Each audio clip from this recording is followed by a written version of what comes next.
Hi friends, എൻ്റെ ഇന്നത്തെ വീഡിയോയിലേക്ക് എല്ലാവർക്കും സ്വാഗതം. ഇന്ന് നമുക്കൊരു വെറൈറ്റി ഡിഷാണ്. എന്താണെന്ന് വെച്ചാൽ നോർത്ത് ഇന്ത്യയിൽ സുലഭമായി ലഭിക്കുന്ന ഡോക്ല ബേസൺ കൊണ്ടാണ് ഇതുണ്ടാക്കുന്നത്. എങ്ങനെയാണ് ഉണ്ടാക്കുന്നതെന്ന് നമുക്ക് നോക്കാം. വളരെ ടേസ്റ്റിയാണ്. എന്തൊക്കെയാണ് ആവശ്യമെന്ന് ആദ്യം ഇൻഗ്രീഡിയൻസ് എന്തൊക്കെയാണെന്ന് നമുക്ക് ആദ്യം തന്നെ നോക്കാം.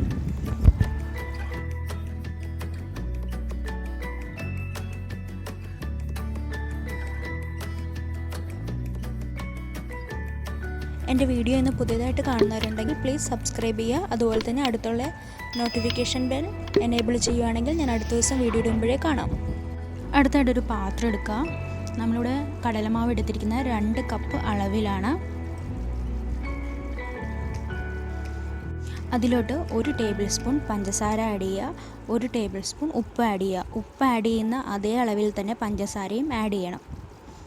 ഒരു 1/2 ടേബിൾ സ്പൂൺ മഞ്ഞൾപ്പൊടിയും കൂടെ ആഡ് ചെയ്യുക.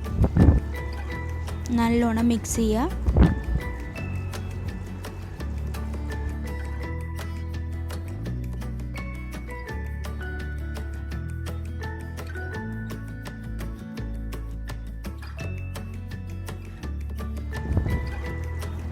അതിനുശേഷം ഈനോ ഒരു 1/2 ടേബിൾ സ്പൂൺ ആഡ് ചെയ്യുന്നുണ്ട്. നിങ്ങൾക്ക് ഈനോ കിട്ടിയില്ല എന്നുണ്ടെങ്കിൽ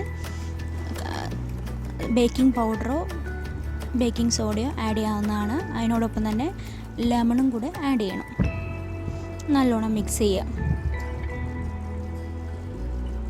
പാകത്തിന് വെള്ളമൊഴിച്ച് നമ്മുടെ ബാറ്റർ റെഡിയാക്കിയെടുക്കുക. ഈ ഒരു കൺസിസ്റ്റൻസിയാണ് നമ്മുടെ ബാറ്ററിന് ആവശ്യം. അതിലോട്ട് ഒരു 1/4 ടേബിൾ സ്പൂൺ ജിഞ്ചർ ഗാർലിക് പേസ്റ്റും കൂടെ ആഡ് ചെയ്യുന്നുണ്ട്. അത് നല്ലോണം മിക്സ് ചെയ്യുക.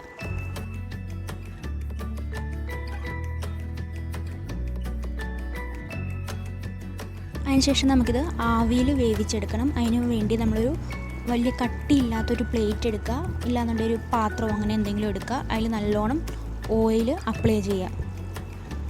എല്ലാ സൈഡിലും നല്ലോണം ഓയിൽ അപ്ലൈ ചെയ്യുക.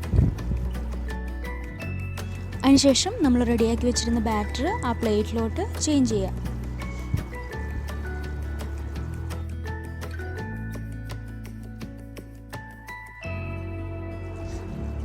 ഇനിയിപ്പോൾ ഇതടുത്തായിട്ട് നമുക്ക് ആവിയിൽ വേവിക്കാനായിട്ട് വയ്ക്കാം. ഒരു 30 മിനിറ്റാണ് ഇത് വേവാനെടുക്കുന്ന ടൈം. 30 മിനിറ്റ് നല്ലോണം വേവിച്ചെടുക്കാം. നമ്മുടെ വെന്ത് വന്നിട്ടുണ്ട് ഡോക്ല.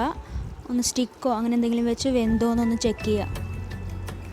അടുത്തായി ഡോക്ല കൂളാനായിട്ട് വയ്ക്കുക. ആ സമയം നമുക്ക് കടുക് വറുത്തെടുക്കാം. അതിൻ്റെ മുകളിലായിട്ട് ആഡ് ചെയ്യാനായിട്ട് ആദ്യം ഒരു പാൻ എടുക്കുക. പാന് ചൂടായതിനു ശേഷം ഓയിൽ ആഡ് ചെയ്യുക. ഓയിലൊന്ന് ചൂടായതിനു ശേഷം 1 ടേബിൾ സ്പൂൺ കടുക് ആഡ് ചെയ്യുക. അതിലോട്ട് 1/2 ടേബിൾ സ്പൂൺ ജീരകം കൂടെ ആഡ് ചെയ്യുക.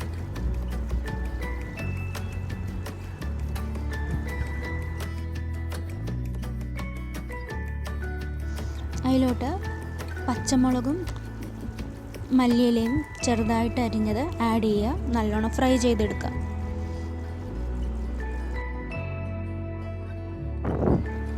അതിലിട്ട് 1/2 ഗ്ലാസ് വെള്ളം ഒഴിക്കുക.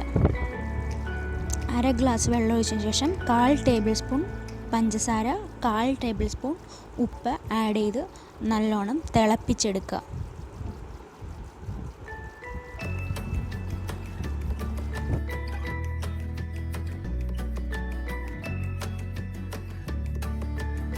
നമ്മുടെ ഡോക്ല തണുത്തിട്ടുണ്ട്. നമുക്ക് വേറൊരു പ്ലേറ്റിലോട്ട് ചേഞ്ച് ചെയ്യാം.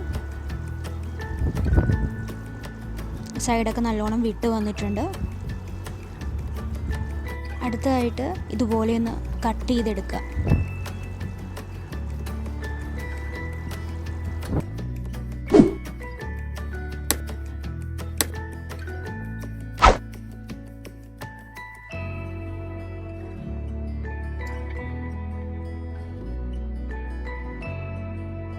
അതിനുശേഷം നമ്മൾ കടുക് വറുത്ത് വെച്ചില്ലേ, അത് അതിൻ്റെ മുകളിലായിട്ട് എല്ലാ ഭാഗത്തുമായിട്ട് ആഡ് ചെയ്ത് കൊടുക്കുക. അതെല്ലാ ഭാഗത്തായിട്ട് കൊള്ളാം. അതിനുശേഷം അതിൻ്റെ മുകളിലായിട്ട് തേങ്ങാപ്പീര ആഡ് ചെയ്ത് കൊടുക്കുക. ഒരു അരമുറി തേങ്ങയില്ല, അതിൻ്റെ പകുതി തേങ്ങാപ്പീരയാണ് ഞാൻ എടുത്തിട്ടുള്ളത്. ഇങ്ങനെ ആഡ് ചെയ്യുമ്പോൾ നല്ല ടേസ്റ്റി ആയിരിക്കും. ഇനിയിപ്പോൾ നമുക്ക് സെർവ് ചെയ്യാനായിട്ട് റെഡി ആയിട്ടുണ്ട്. ഈ റെസിപ്പി എല്ലാവർക്കും ഇഷ്ടമായി എന്ന് കരുതുന്നു. ഈസിയാണ്, വളരെ എളുപ്പത്തിലുണ്ടാക്കാം. കുട്ടികൾക്കൊക്കെ വളരെ ഇഷ്ടമാവും. എല്ലാവരും ഉണ്ടാക്കി നോക്കണം. ഇതിന് ചട്നിയായിട്ട് നമുക്ക് സോസ് ഉപയോഗിക്കാം, ഇല്ലാന്നുണ്ടെങ്കിൽ തക്കാളി ചട്നിയൊക്കെ ഇല്ലേ, അതൊക്കെ യൂസ് ചെയ്യുന്നത് നല്ല ടേസ്റ്റി ആയിരിക്കും. ഈ റെസിപ്പി എല്ലാവർക്കും ഇഷ്ടമായാൽ തീർച്ചയായും ലൈക്ക് ചെയ്യുക. അതുപോലെ തന്നെ നിങ്ങളുടെ ഫ്രണ്ട്സിന് ഷെയർ ചെയ്ത് കൊടുക്കുക. അഭിപ്രായങ്ങളുണ്ടെങ്കിൽ കമൻറ്റ് എഴുതുക. അതുപോലെ തന്നെ സബ്സ്ക്രൈബ് ചെയ്യാത്തവരുണ്ടെങ്കിൽ സബ്സ്ക്രൈബ് ചെയ്യുക. Thank you.